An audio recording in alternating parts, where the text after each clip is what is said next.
All right, guys, here's another episode of the Daily CDs. I'd like to take this time to thank all the people who've joined my Patreon. I really appreciate that. And then also the guys who have joined my membership on my YouTube channel. All that really helps a lot. And also to Value Pack dog food.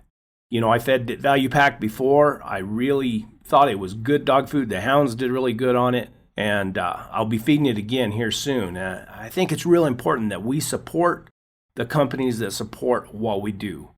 Also to W Supply. They provide this platform for us to share our content, and I want to thank them for that. Anyway, here's that episode. Enjoy.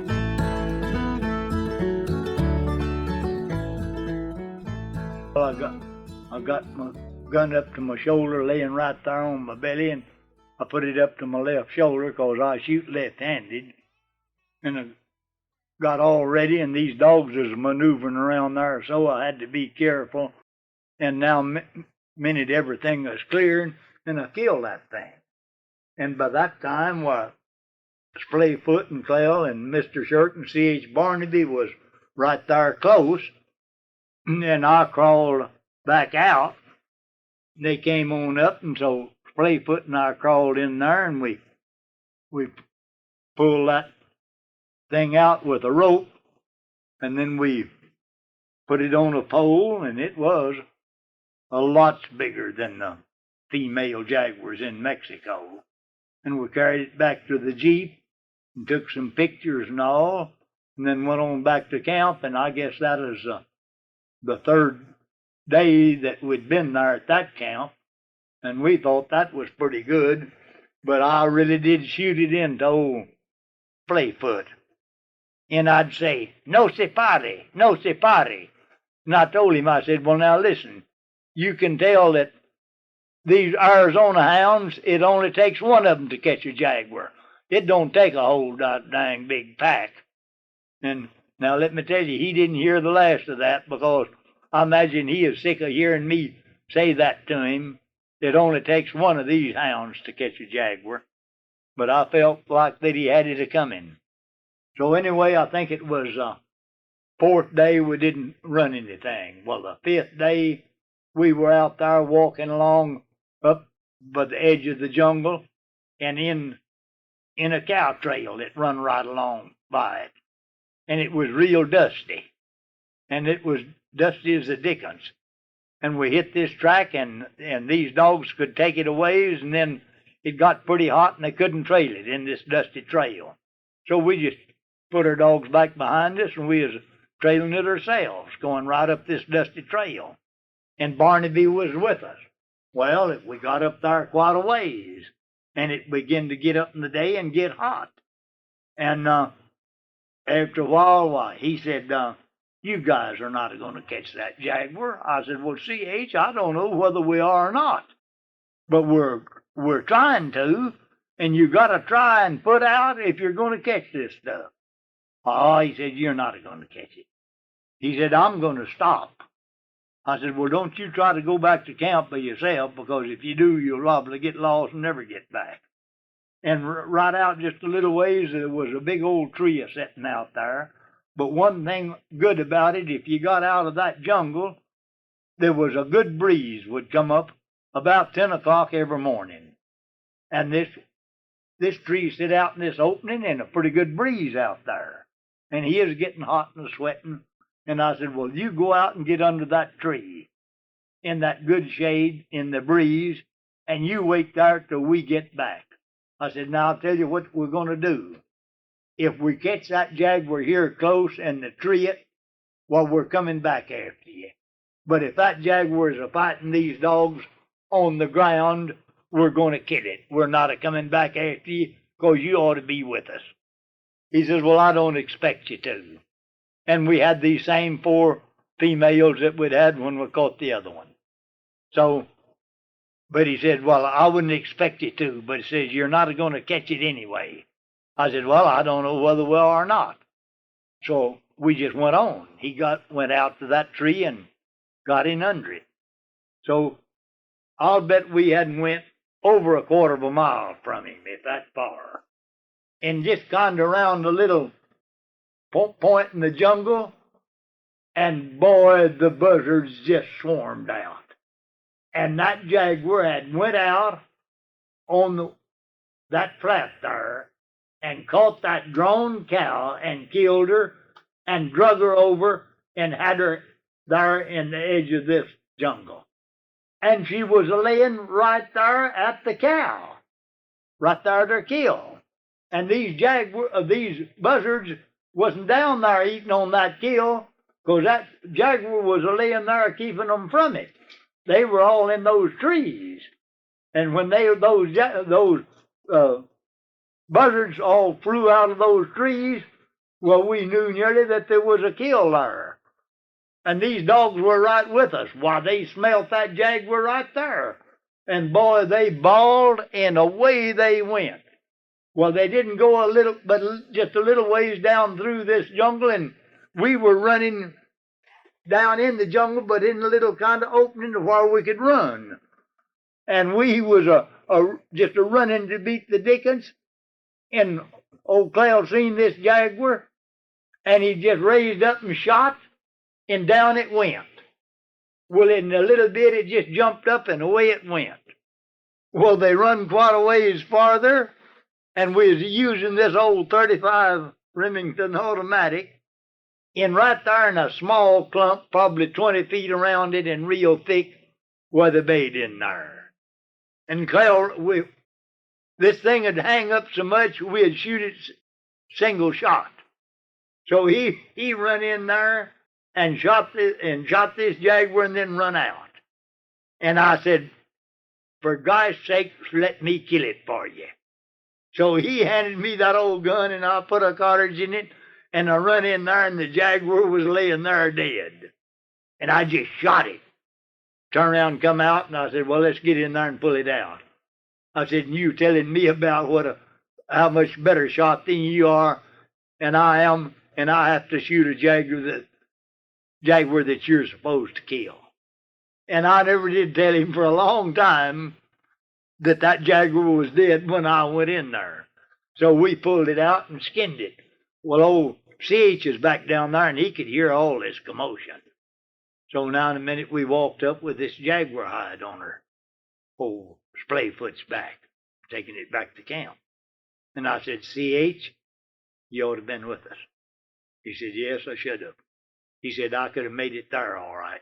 I said, yes, you could. But I said, I told you that if that thing was on the ground and a fighting these dogs wasn't going to come back after you.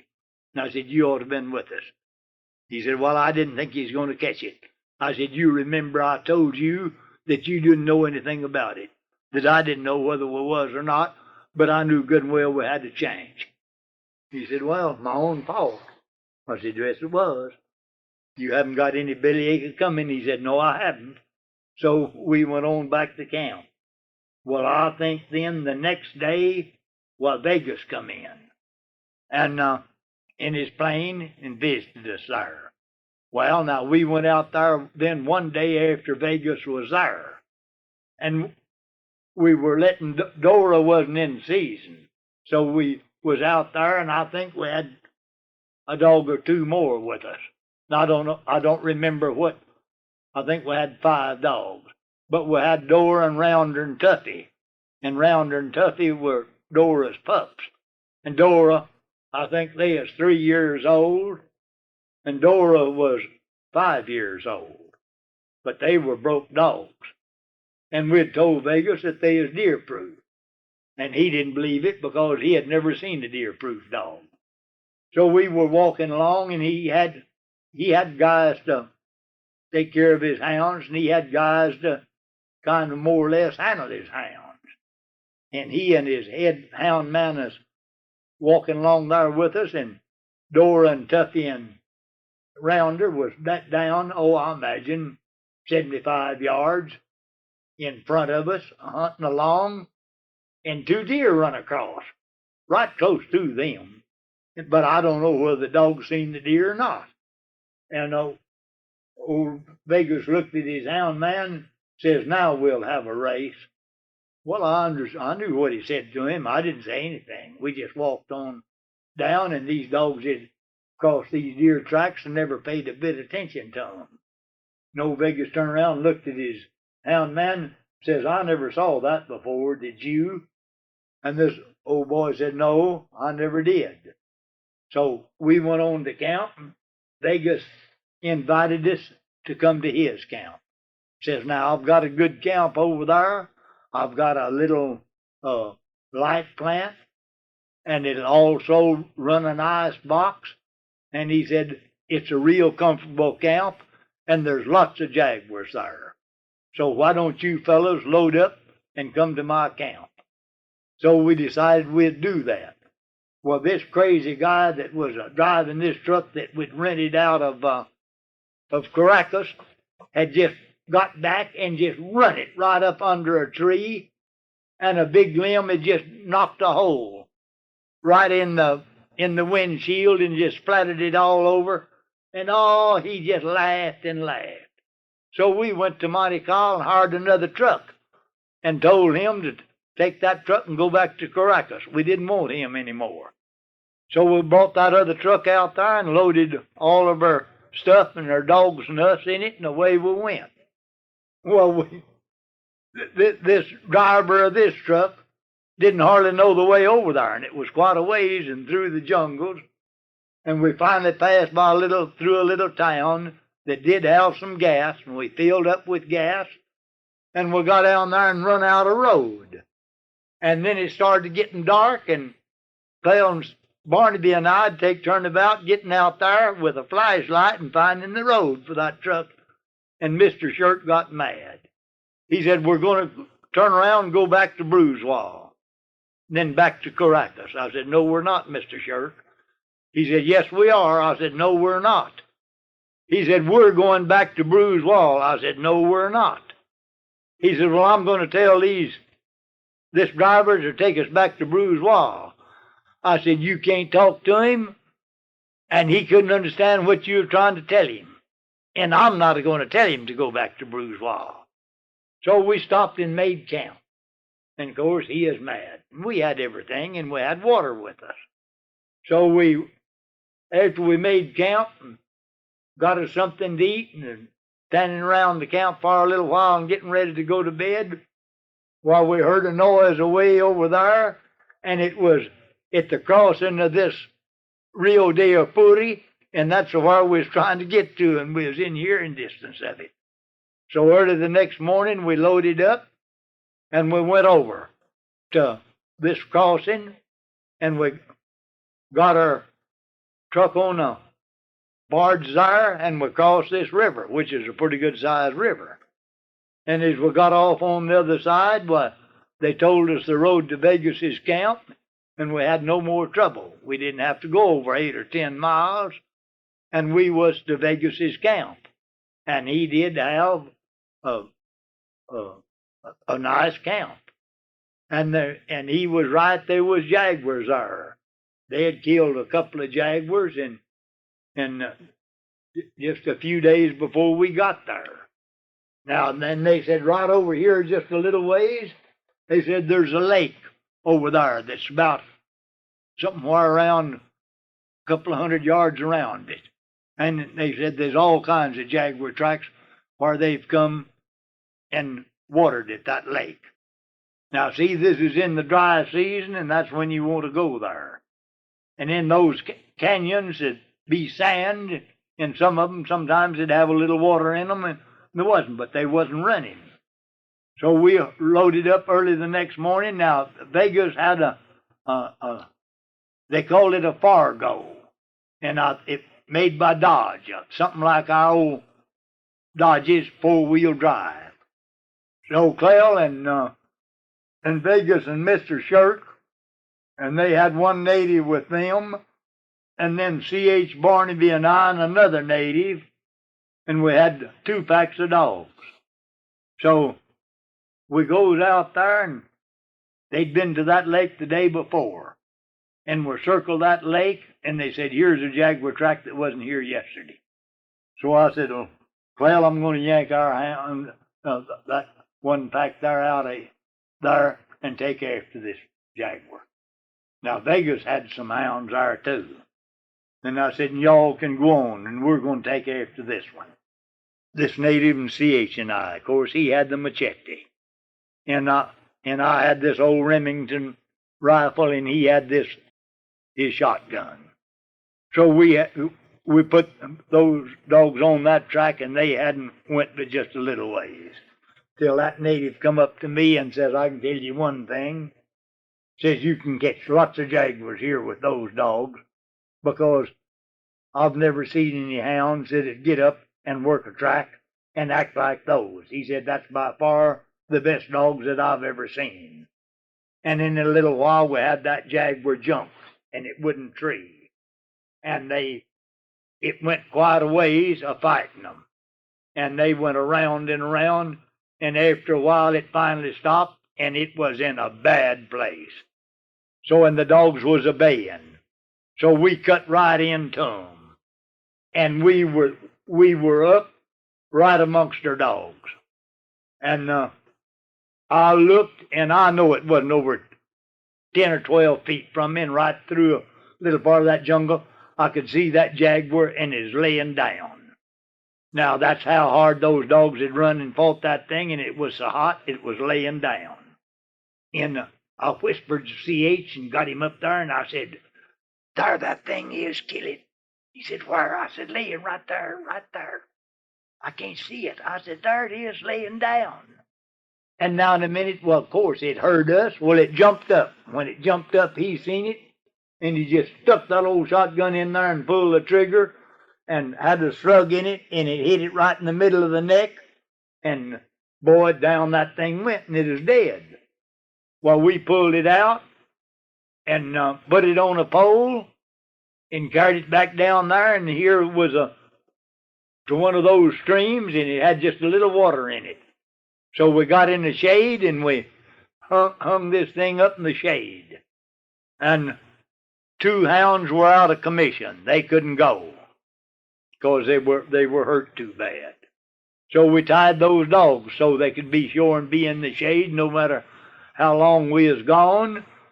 And so we pulled out on up a ways.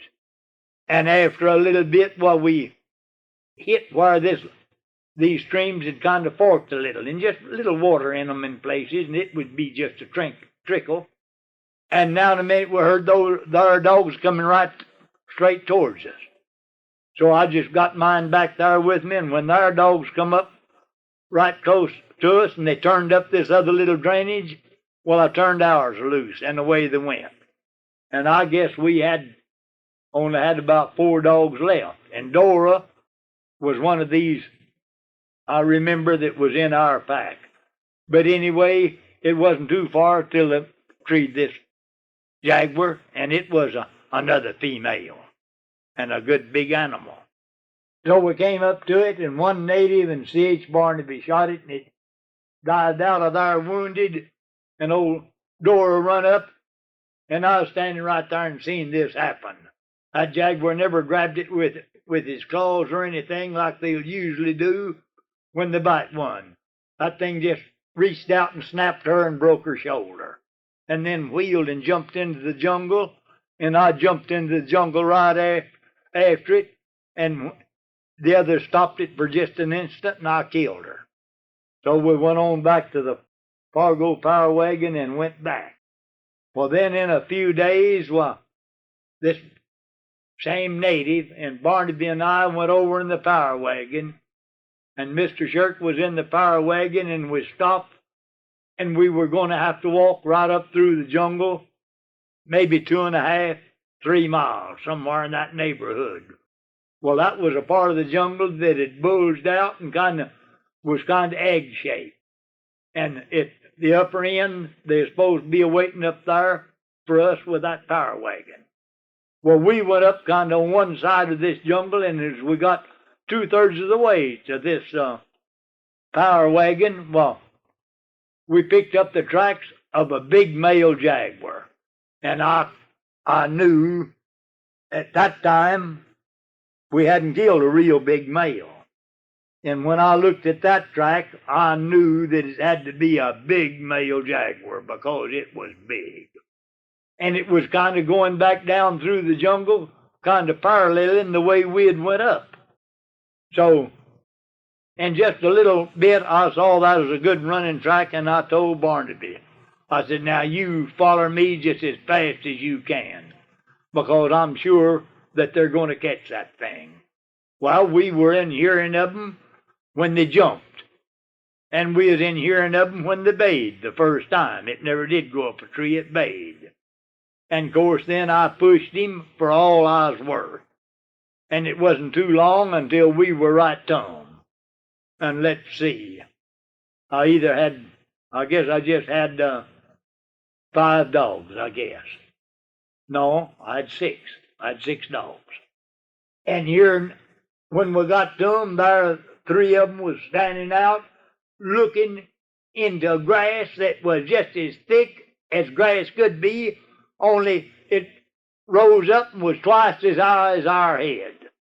And the other 3 dogs was in there, and the Jaguar. And we could hear him growling, and the dogs were barking at him, and these other 3 is standing on the outside of baying, and he was right there.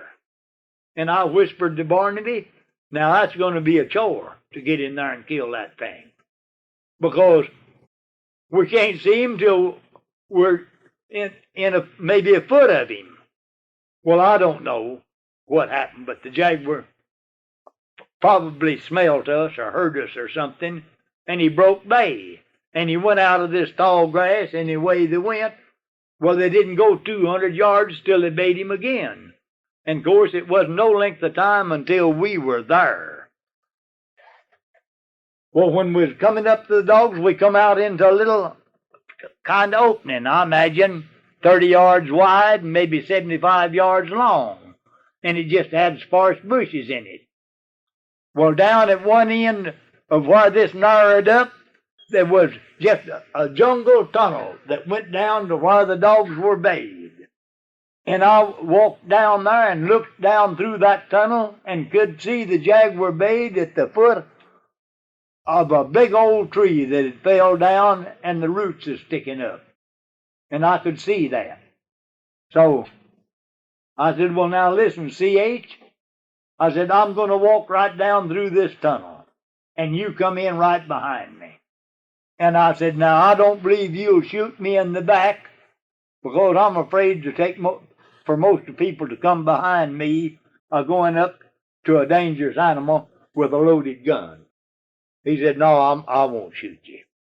Well, I didn't finger load that old 35 Remington. I had several cartridges in it, but I was afraid of it, because it'd hang up every once in a while.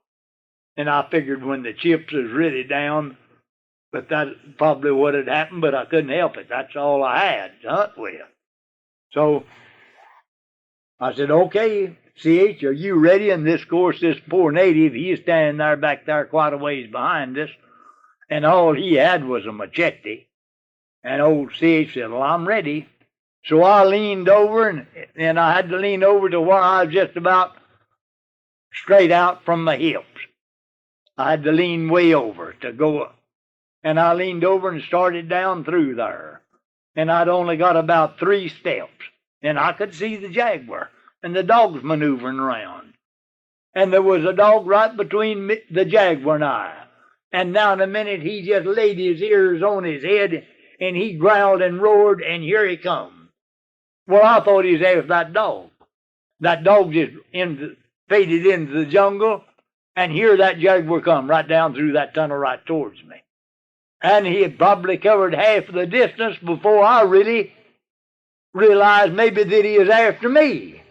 And here he come. Well, when he got up pretty close, within 4 or 5 jumps of me, I guess, or 6, I was all stooped over, and I just stuck that old gun out there and didn't think I could possibly miss him, and pulled the trigger, and the gun hung up, and that Jaguar never checked. Well, I couldn't stand there with that gun hung up and in face of that thing, so I run backwards. Well, Barnaby had just leaned over to come in, and when he heard me shoot and saw me running backwards, well, he run backwards for a few steps out in this kind of open. And just as I got out, I just raised up and jumped to one side of that opening in that Jaguar, of that tunnel, and that Jaguar just shot right out. And there Barnaby was out in front of him, and he just took to him. And he run right up to him and just sit down on his kind of his hind legs and his haunches like a quarter horse will when you rope a calf, and reared up and brought his claws up. Now, I don't know why this Jaguar done that, but he kind of turned his right side to him and was kind of swinging into the right to reach out and get him with his claws.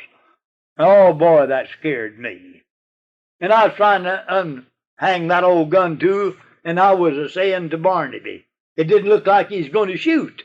And he had a slug in one side and a buckshot in the other. And I was saying, shoot. Doggone it, shoot.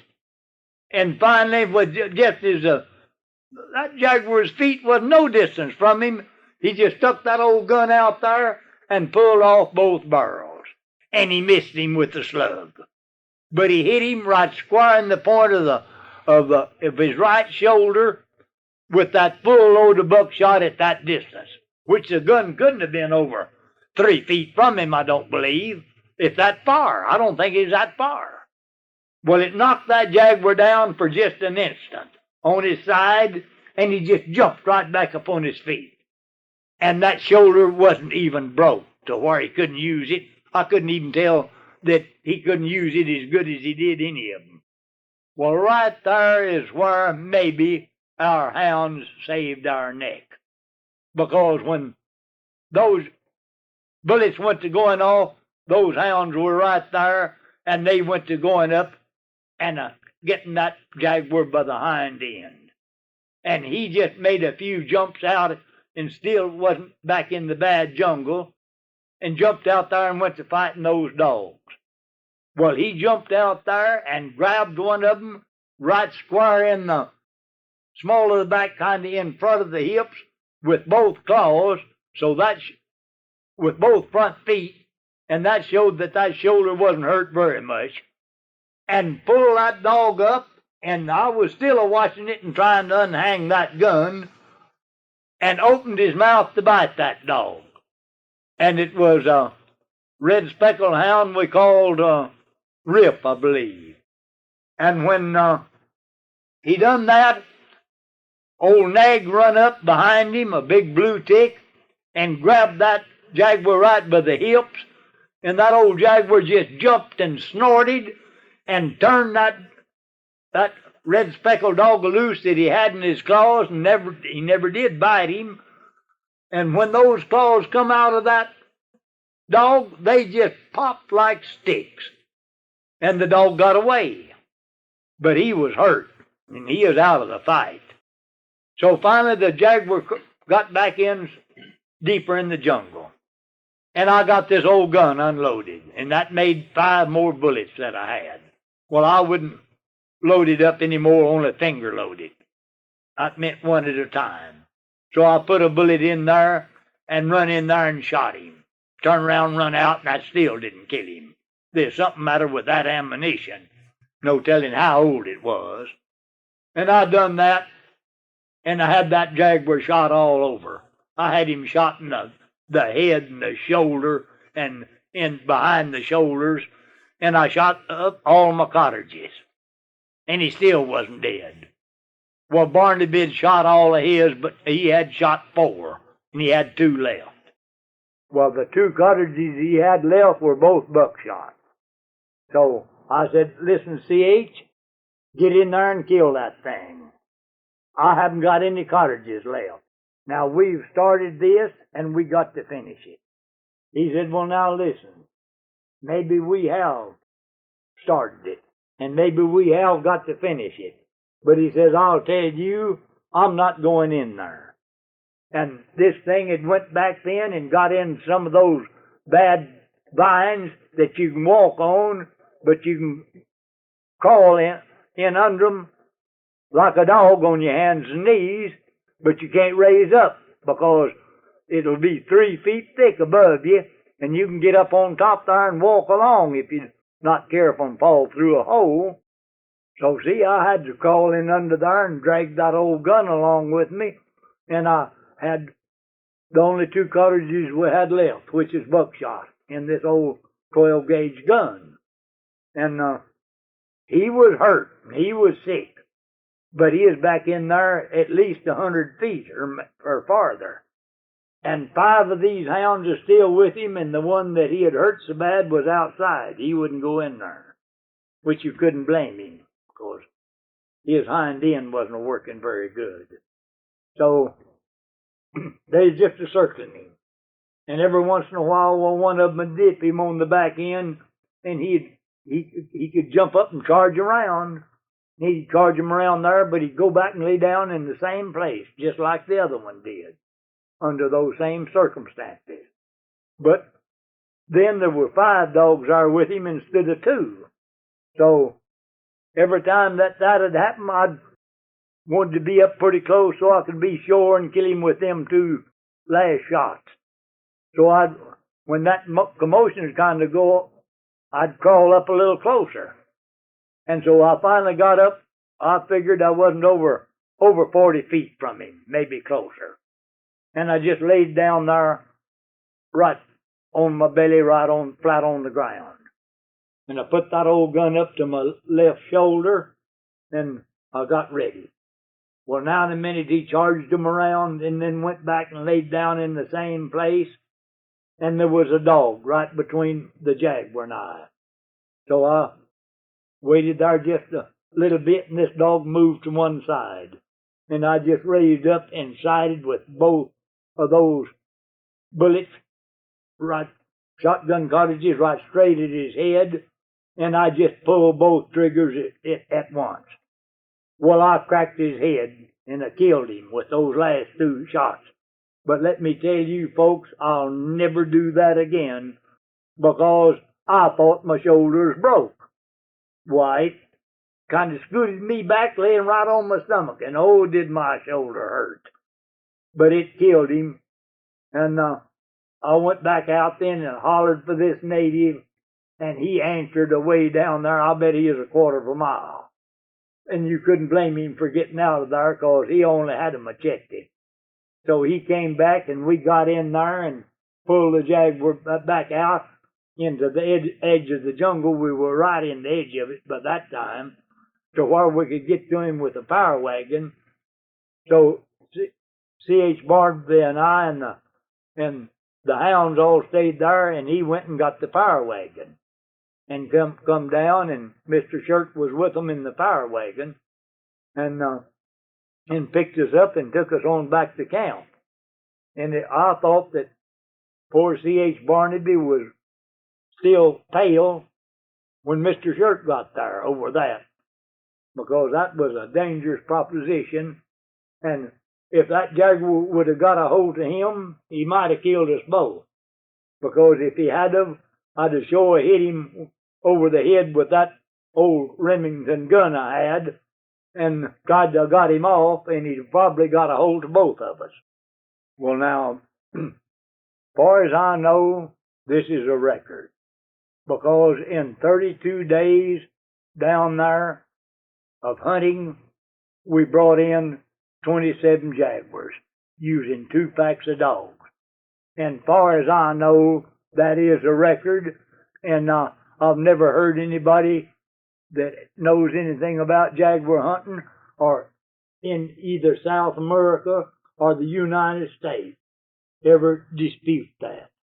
Well, now, folks, in those days, I think that old Dale Lee was pretty fleet-footed. And I'll tell you another incident that happened on that same hunt. We had found a huge bull that had been killed by Jaguars, and there was the tracks of a big Jaguar there at that bull, and it was a big track. But there wasn't anything fresh, and the dogs were just trailing around there, and we were getting ready to take them off and go on, because they didn't act like they was ever going to be able to line it out or anything. And so Clell was right up there, right with the dogs, which was probably 100 yards from us. And this one native and I, we was walking along, looking, and I was back behind him a ways looking for tracks and looking around, and come up and looked up, and he was up a tree and wasn't very far from me, 30, 40 yards up there. And I said, "What are you doing?" He said, "Don't come up here." Says, "Here's a bull," and says he took after me, and I climbed this tree. And I said, "Well, I'll come up there and run him off for you." He said, "Don't you come up here, because he'll charge you, and I know that he will." I said, "Well, I'm not afraid of a bull." So I walked on up there. Well, I had a shotgun that day and some cartridges, but I didn't have a double barrel, but I didn't have it loaded. And I got up there pretty close to that bull, and just the instant that thing saw me, and he was a big animal, and he had long horns, and he just charged me, and here he come down through there. Well, that bull was right close to me, and me standing there looking at him, and I had to turn and get up momentum. And boy, I turned and I left there just as fast as I could run, and down through there I went, and I came to a big tree, and I just went right around that tree, because I knew that bull couldn't make that turn like that, as big as he was, and I knew he couldn't catch me around that tree. And the bull didn't try. He just went on down through the jungle. And I started back up there, and that native said, "Don't come up here." I said, "Why?" He said, "Here's another bull here." And I said, "Well, I'm a-coming, and if that thing charges me like that and did, I'm going to shoot him right between the eyes with this buckshot. And I'm going to kill him if he charges me like that and did." He said, "Well, come on then." So I went on up there, and that other one didn't charge me, and I run him off. Then that native come down, and he laughed, and he says, "You can sure run." I said, "Well, under them conditions, you better run, and you better run fast." He said, "Well, that's true." And he said, "You did run fast." I said, "Say, how far do you think that bull missed me when I went around that tree?" Because I couldn't tell, but I don't think he was very far.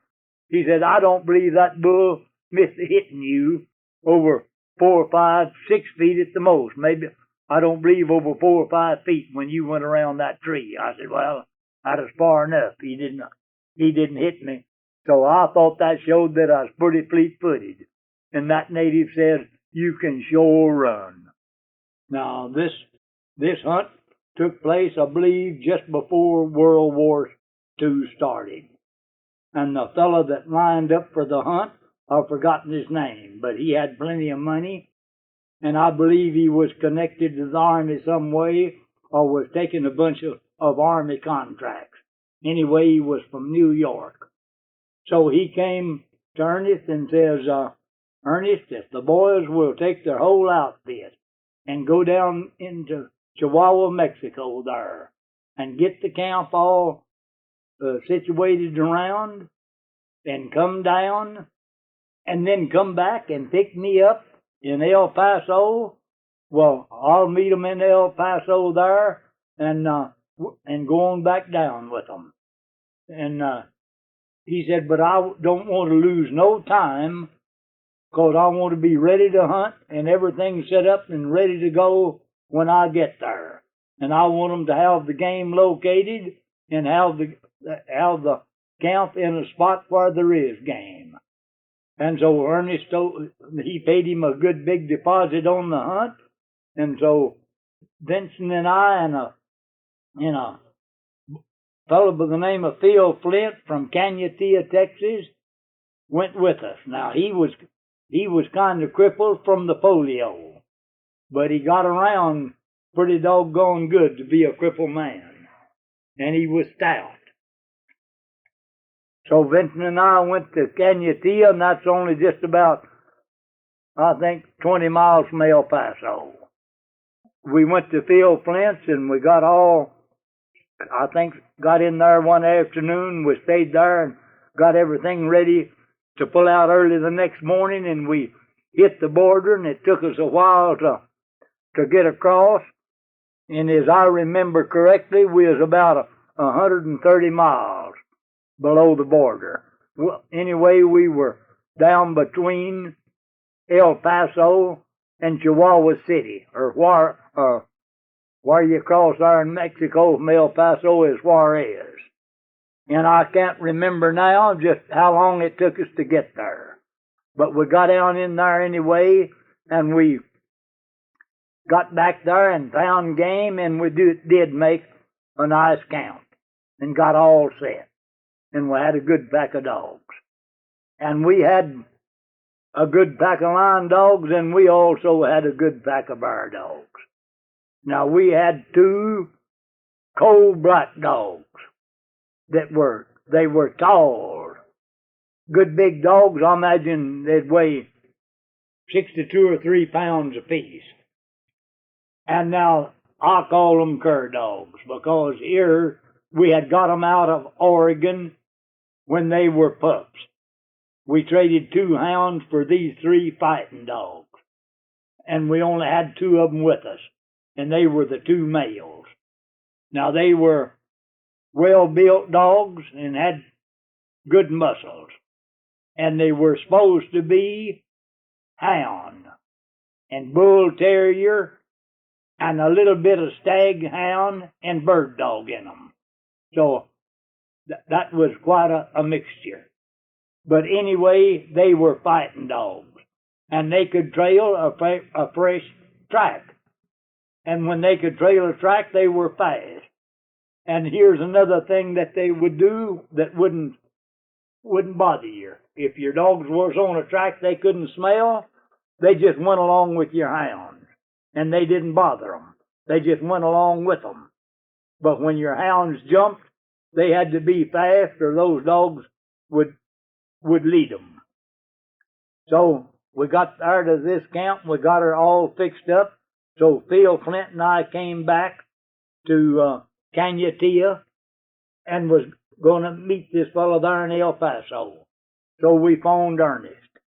And Ernest phoned that fellow, and he said, all right. And Ernest said, come on out by the house when you're leaving, and let me give you all the final instructions, and I want to send the letters to Dale. And he said, okay. Well, he was about ready to go, so it wasn't long till he was there at the house. And Ernest said, well, they're there at Phil Flint's there in Cañatía. And he said, I'll phone them that you're on the road and about when you'll get to El Paso. And we had a place set to meet in El Paso. So that fellow had been there a while, and he'd got all of the instructions, just what to do, and he had this letter that Ernest had wrote to me, and he started to walk out of the house, and the telephone rang. And it was for this fellow. They knew he was coming by there before he started out to El Paso. And he went back and talked on the telephone a little bit, and now in a minute, well, he said, all right. And he hung up, and he said, well, Ernest, he said, I'm sorry. He said, I've got to go to New York, and I got to go there. This is the first plane I can catch out. But he says, I'll tell you what I'll do. He said, you phone those boys, and you tell them to go on back down there. And they make the hunt just like I'm there. And he said, and bring me the trophies, and I will take them, and I'll have them mounted, and I'll pay for all of the hunt. And Ernest said, well, all right. That fellow said, well, I'm sorry, but says, that's all I can do. Well, Ernest says, that's fair enough. So, of course, when he called me and told me that fellow wasn't a coming, well, I kind of throwed a fit. And Ernest said, well, let me explain things to you. Says, he told me to tell you to go on back down there and make that hunt just exactly like he was there. And for you to make it and then come on back out and bring the trophies, and he would pay for the whole hunt, just like he was on it. And he said, so I think that's fair. And I said, well, I think it is too. We'll go back down there and make one. So we went back down there. And there was a big old Lobo wolf coming right up close to her camp. And we had took down 2 wolf traps.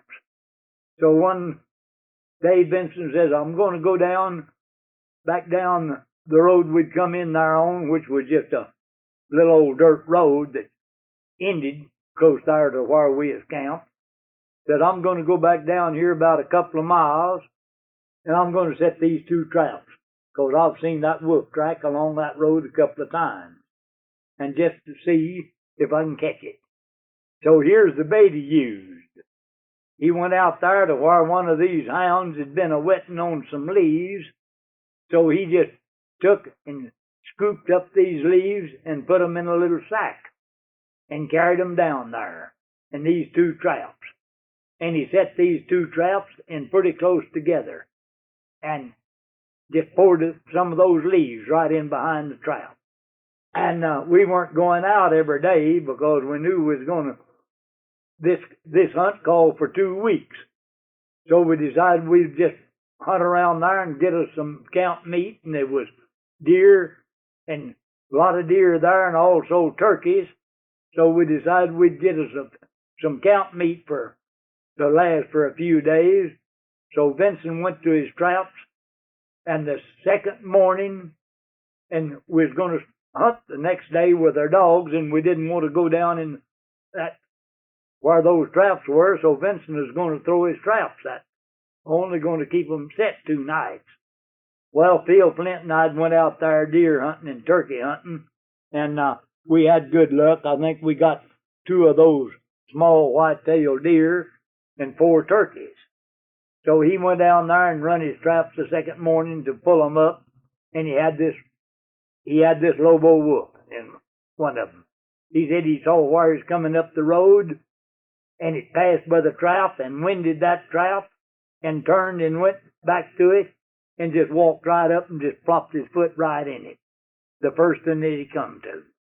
So he took his traps up and brought this wolf on back up to camp, and we skinned it, and we'd had a lot of salt there and prepared the hide and everything. Well, that was one trophy. And there was bear and lion in there both. So in just a day or 2 after that, well, we caught a big female lion. Well, that old boy wasn't going to be without any trophies, so that is his second trophy. So in a few days, I don't know why, but I was back there by myself. And I had these 2 black fighting dogs. Now, these 2 dogs were real fighters after a bear. And they got after a bear, and they run it in a hole. So I got down there and got fooling around, and this old bear wasn't very far back there, and he'd snort and everything. So I rolled a bunch of rocks in that hole, the mouth of that hole, and some big ones, and I thought maybe it'd hold him until I could get back. So I took the dogs and went to camp, which wasn't too far, but it must have took me an hour to get back there. And Phil Flint and Vincent was both in camp. And I said, come on, boys, saddle up. I said, let's go back over there and get that bear. I got him stopped up in my hole.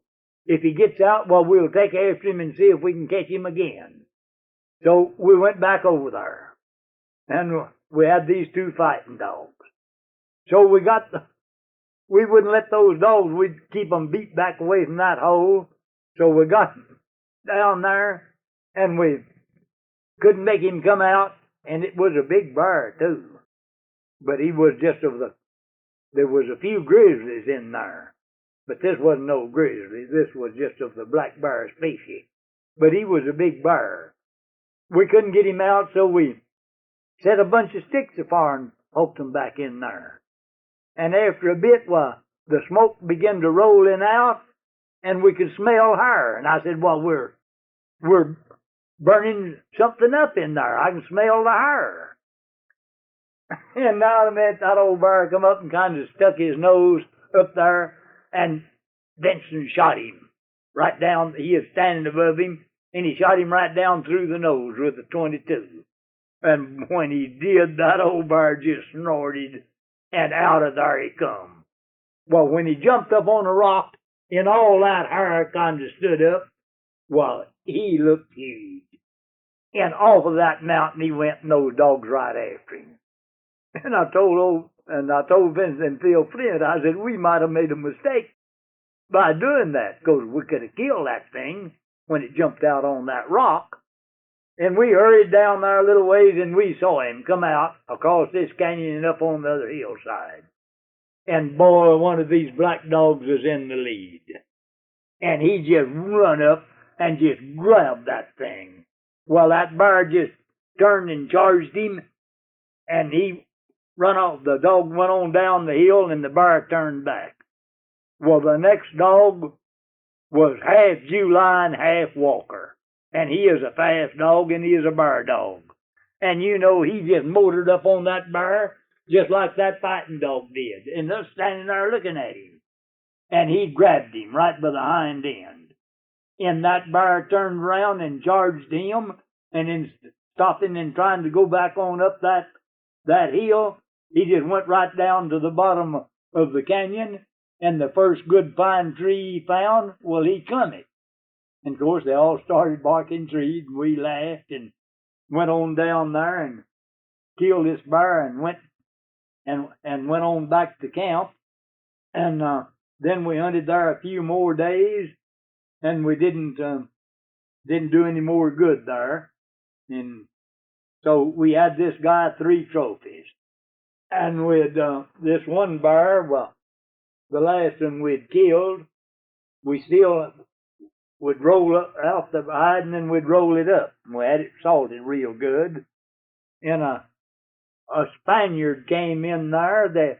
They had a big Spanish settlement there, and they were Spaniards from Spain, and was on the wrong side of the fence when old Franco took over as dictator of Spain.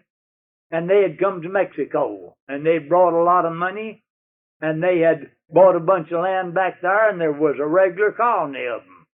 And some of them were dark complected, but some of them were real fair people too. And this Spaniard come in there and said, "I've got a bear hide I'd like to sell you." So we looked at it, and it was a grizzly, but it wasn't a very big one. It was a grizzly bear, all right, so he let us have it. So we bought it for a little or nothing, and then we pulled out for home. So we had that guy four trophies, but this one bear was still kind of fresh. So, I got mad when we hit the line at El Paso. We crossed out of Mexico, all right, and I still had a bunch of the papers that I got in Mexico. And got on this side of the line, and went to going through her stuff and all that, and they found these hides. And they said, "Well, we're going to have to hold these hides until we can get permission to let them come in from Austin, Texas." That is the capital. And I said, "Well, how long is that going to be?" They said, "Well, we should hear within a week, but says it might take 10 days. And I said, "Look, we got all of this camp stuff here and all of these dogs. And where are we going to put them up for a week or 10 days, waiting to see if Austin, Texas will clear those hides so we can take them?" I said, "I thought I was over in my own country, to where I belong. I'm an American." And I said, "I'll just tell you one thing," and I just looked him right in the eye. I said, "I think you Texans are worse than these Mexicans." Oh, he said, "You need to get mad." I said, "No, that's something to be glad about." I said, "Going to have to waste a week or 10 days here waiting for these hides." And I said, "I'm not going to leave without these hides." I knew where we could put everything up, because we could have went on up there about 20 miles to fill flints, but that wasn't the idea. And we'd just be sitting there for a week, maybe 10 days. So this fellow said, "Well," says, "if you'll let us have those Mexico papers that you've got going into Mexico," well, I said, "I guess we can let you go." Said, "Where are you taking them?" I said, "We're taking them through Texas, right into New Mexico, and from New Mexico, we're going to cross into Arizona." I said, "I don't like your state anyway." Well, he didn't get mad. I was mad. He just kind of grinned. He said, "Okay, give me those papers and go on." So we pulled on.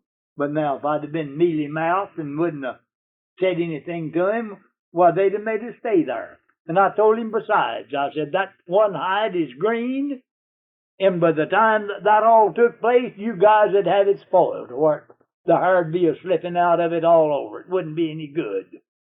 And I said, and that's what we went down there for, was those trophies. And so he said, okay, go ahead. So we pulled out and come on home. And that old boy, he paid for the whole hunt. And when he got his trophies, why, he was tickled to death with them. And they were nice trophies. But the hide we had out of that we had of that big, well, he was a black bear. No, he wasn't. He is brown, but not a dark brown, fairly dark. But those natives told me they'd never seen a real cold black bear there. But that bear was of the black bear species. But they said they were all from light brown to real dark brown. But anyway, that hide was a lot bigger than that grizzly hide that we got from that Spaniard. I don't imagine that grizzly hide was probably awful bear that is over maybe 3 years old, maybe not that old. But that other bear was a bear had several years on him, and he was a big bear. And so I thought that was the end of another successful bear hunt in line and hunting all in Mexico with a wolf hide, a lion hide, and 2 bear hides for trophies.